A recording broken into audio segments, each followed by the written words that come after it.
Hi, welcome to this edition of Serious Insights. Today we're going to be talking about what to do with scenarios when the scenario planning is over.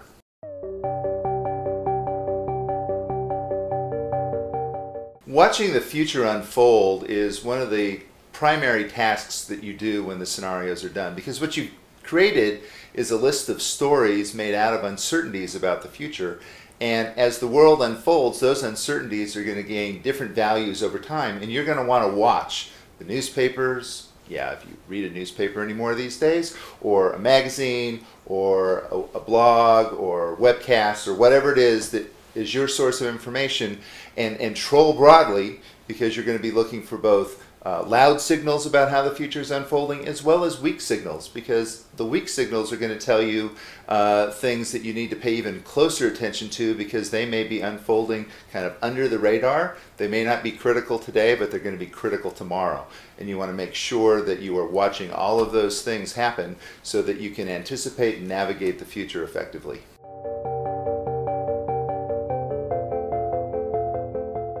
Making better decisions is all about having frameworks for thinking about problems. And very often organizations stick with the tried and true, let's just take whatever inputs we have and we'll go with the information that we've got today, or we'll do some traditional linear analysis and tomorrow's going to be like today and it's all good. When we're talking 10 years in the future, and even when you're talking more near-term solutions that have an impact on the future or are going to live into the future, like building a building, for instance, you're going to want to use something like scenarios to help you think about how that decision might play out over the long term.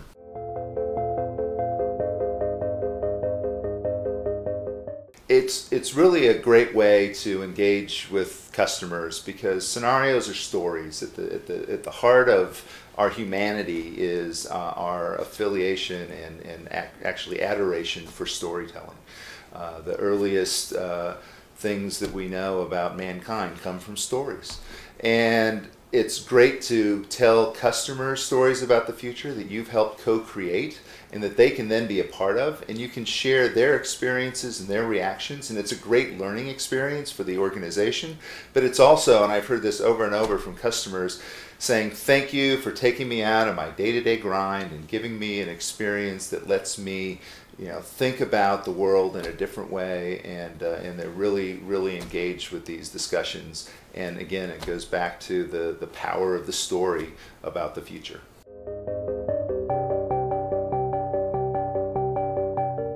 The idea of driving innovation from scenarios can be encapsulated in what I call an innovation lab.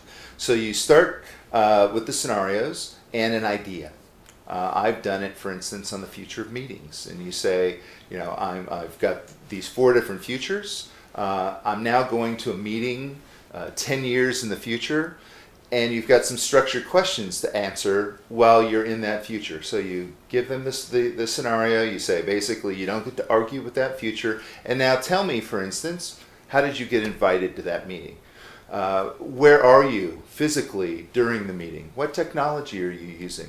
Are there things going on behind the scenes with technology that you aren't aware of? Things like capturing the meeting notes, indexing the conversation as it's going on, and maybe discovering new information. As somebody talks, your device is listening and it's saying, oh, Martha just said so-and-so, and that means you should look at this link that I just found related to the thing that somebody was just talking about a second ago. And so those kinds of things are great ways of bringing the future forward and giving you a really broad canvas to test out ideas, but also to generate new ones.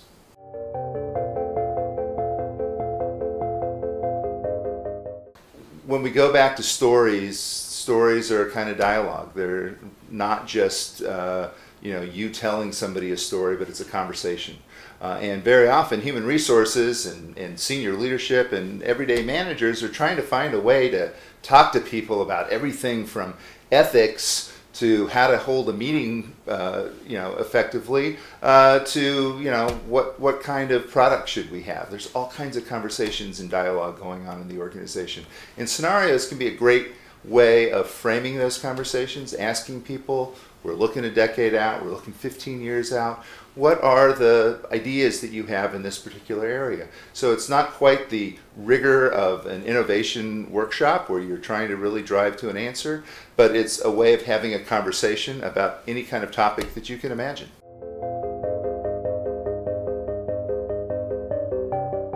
So when you're challenging assumptions, it's really something that happens every single day, because we are trying to get our work done. And we filter the future to some degree. We kind of shut things off that are giving us conflicting signals about where we think the world is today and where we think it's going to go. And not everybody has a job where they get to ponder the future. But when you're trying to make a strategic decision within an organization, it's extremely valuable for people to articulate a common, what I call consensus reality, that may look at first, what are the things we don't know? What are the things we do know? And then if there are things that we don't know, again, the scenarios play a role in articulating different variants on how those futures may unfold. And every one of those is going to challenge somebody's assumption. They're going to come into a meeting and say, I believe the future is like this, and we should therefore make this decision.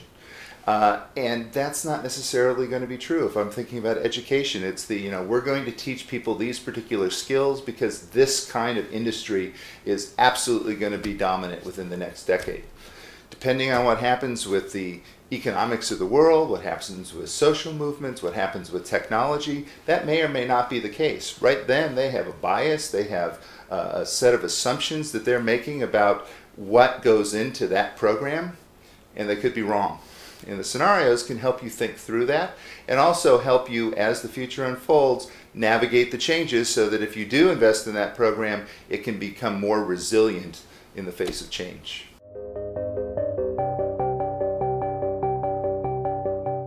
So one of the most difficult things with technology, and even for the inventors of technology, is to imagine how people are going to use it. Sure, Steve Jobs, was instrumental in the development of the iPod and the iPhone and the computing infrastructure, computers in general. But the detail of the applications, he may have imagined a million applications. Steve Jobs did not imagine all the millions of ways that people could apply that device, the iPhone, to the world. And so when we're thinking about scenarios and thinking about the future through scenarios, they help us imagine things that the designers might not even imagine, different circumstances. It's a mental exercise. It's not going to be 100%, but it is much more effective than just kind of blindly going in and saying, hey guys, what do you think we can do with this in the future?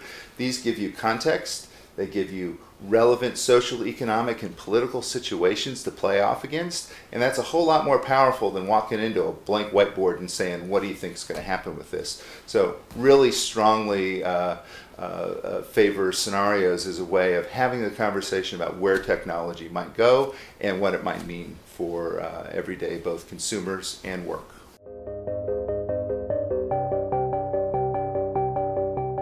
When we're talking about big problems, and I mean big problems, climate change, for instance, and the impact of climate change on the world, either how we're going to overcome the issues of climate change, what we're going to do with policy, and what we're going to do with emissions, and all the other things related to that, the conversion of the energy economy, and if that doesn't happen, the other big problem is how do we deal with climate change and the impact of climate change and mitigate the risk and the impact on us. Scenarios can help us do that as well. They can give you stories about the future that allow you to have alternative views and different insights and really taking a problem and not just looking at it as a big thing that is insurmountable, breaking it down into individual pieces and putting those pieces into the scenarios and saying, in this future, what would the value of that be? How would we mitigate the risk of coastal flooding in a world that's like X, Y, or Z, right? Each one of those futures is going to generate a different answer. Goes back to innovation, goes back to storytelling. The storytelling creates the context. The innovation comes from people applying their imagination in the context of the stories.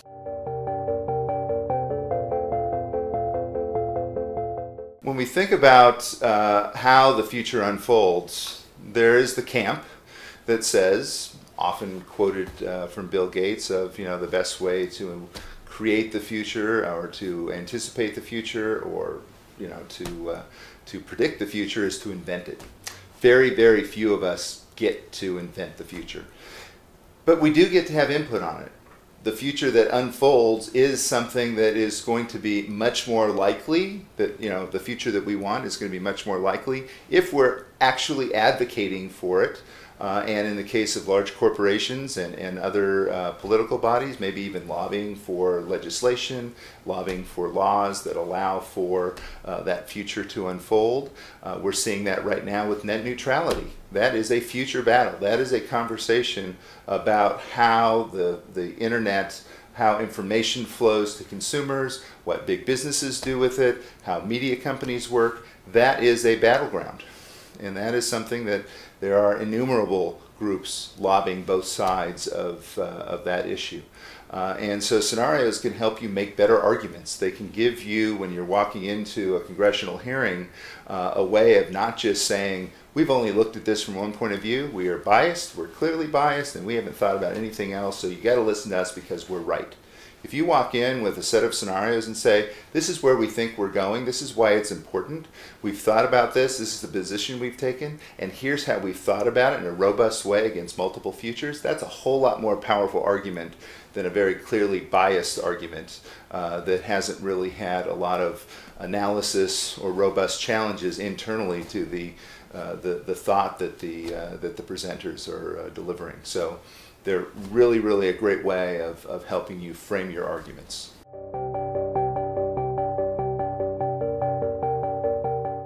Thought leadership comes out of having content and having a unique perspective.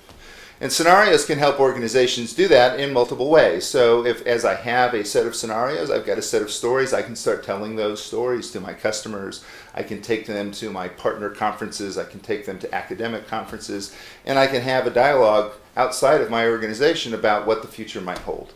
I can also create webinars from them, I can create programs, I can drive, for instance, having these innovation labs, and I can use my scenarios to take the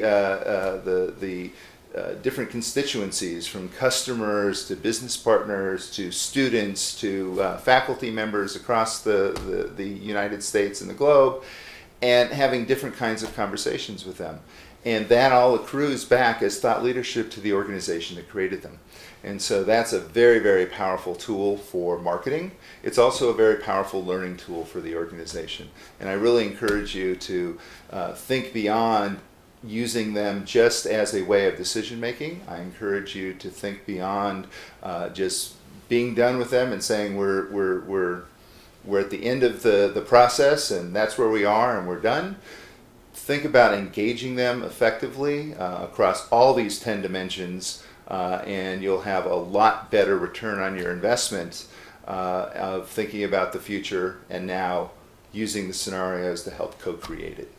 Thank you for watching this episode of Serious Insights in Sweatpants. Remember to subscribe to the Serious Insights channel on YouTube. I look forward to your questions and your comments, and see you next time.